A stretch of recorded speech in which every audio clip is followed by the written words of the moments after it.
I mui te kōmiti whiriwhiri I ngā take Māori o te whare pāremata, ngā māngai o ngā iwi e toru o ngā titū whare toa I te rānei, e kōkiri ana I wā rātou kaupapa, e whai mana I rātou ki roto I ngā whakahaere I te awa o Waikato I ō rātou nā rohe.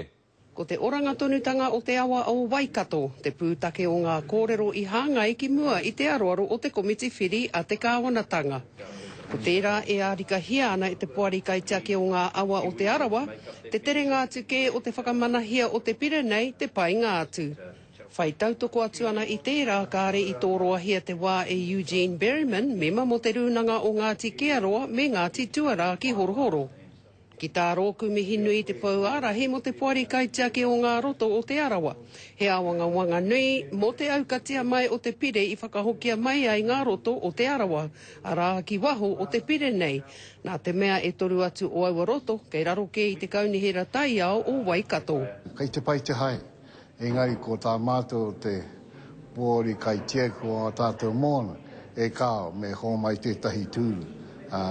Te tai ao o Waikato kia pai tā mātou haere atu ki te āpina, ki te manaaki wā mātou roto kei raro I tō rātou maru.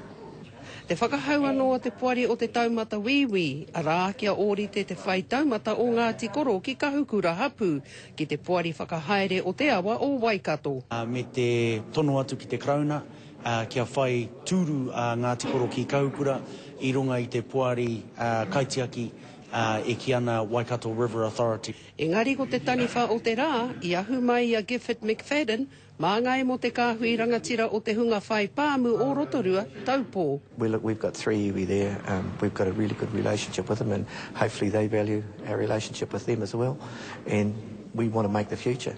O tērā ke e wawatahi ana arā kia whakatutu kia te pire nei, I mua atu o te kirihimete o tēnei tautonu. Kei te komiti whiri te kōrero mutunga, ko Hinerangi Goodman mō te karere.